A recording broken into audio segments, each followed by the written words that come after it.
Shalom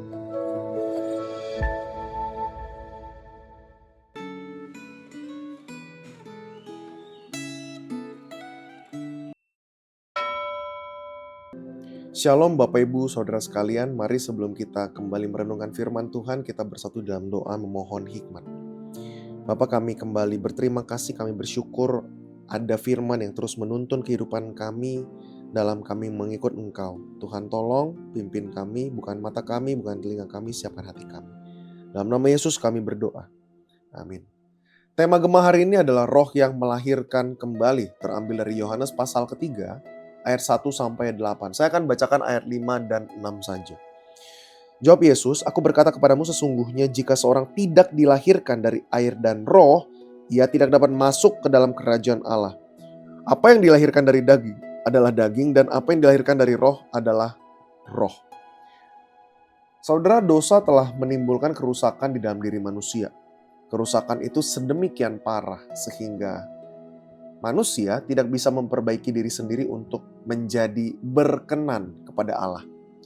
Dalam bacaan hari ini, seorang pemimpin agama Yahudi yang kita kenal bernama Nikodemus, dia bertemu dengan Tuhan Yesus. Sebagai seorang Farisi, jelas bahwa Nikodemus adalah orang yang telah berusaha untuk hidup sesuai dengan tuntunan hukum Taurat. Akan tetapi, kesalehannya belum cukup untuk membuat dia bisa masuk ke dalam surga.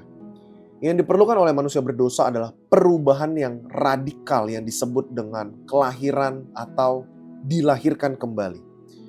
Hanya setelah dilahirkan kembali, seseorang memenuhi syarat untuk bisa melihat atau masuk ke dalam kerajaan Allah. Di dalam ayat 5, kelahiran kembali itu disebut sebagai dilahirkan dari air dan roh. Komponen tubuh manusia yang paling utama adalah air. Oleh karena itu, dilahirkan dari air adalah gambaran tentang kelahiran jasmani. Setiap orang di dunia ini ada setelah melalui kelahiran jasmani. Sayangnya, masuknya dosa ke dalam dunia, yaitu melalui kejatuhan Adam Hawa, membuat setiap orang dilahirkan dengan kecenderungan untuk berbuat dosa dan tidak memiliki kemampuan untuk membebaskan diri dari kecenderungan berbuat dosa. Dilahirkan dari roh menunjuk pada pembaruan secara rohani yang membuat seseorang menjadi ciptaan baru. Seseorang yang sudah dilahirkan dari roh akan memiliki kemampuan untuk melawan dosa, sehingga orang yang sudah dilahirkan kembali tidak perlu dan tidak boleh menyerah terhadap godaan dosa. Dalam sejarah, ada orang-orang yang berusaha untuk menjalani kehidupan yang suci dengan meninggalkan semua kesenangan dan kemewahan, lalu hidup secara sederhana. Akan tetapi, tuntutan kesucian Allah tidak pernah dapat dipenuhi dengan usaha manusia.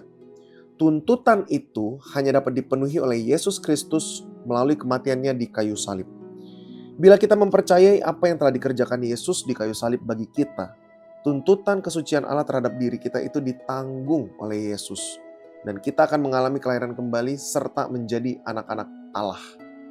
Saudara, sebagai refleksi kita pada hari ini, apakah saudara percaya bahwa Yesus sudah mati di kayu salib untuk menebus dosa saudara? Apakah saudara sudah mengalami kelahiran kembali yang membuat saudara menjadi ciptaan baru? Bila saudara telah mengalami kelahiran kembali, perubahan apa yang telah terjadi dalam kehidupan saudara? Bila tiba saatnya bagi saudara dipanggil Tuhan, apakah saudara yakin bahwa saudara telah memenuhi syarat itu untuk bisa masuk surga? Mari kita berdoa. Bapa, kami bersyukur buat keselamatan yang telah Kau anugerahkan dalam kehidupan kami sehingga kami dapat menjadi anak-anak Allah. Terima kasih buat anugerah-Mu semata-mata bukan karena kesempurnaan kami dan kemampuan kami. Kami bersyukur untuk karya salib yang Yesus kerjakan. Biar kami boleh menghidupi dengan penuh ucapan syukur dan tanggung jawab kehidupan kami ini. Dalam nama Yesus kami berdoa. Amin. Tuhan memberkati Bapak Ibu Saudara.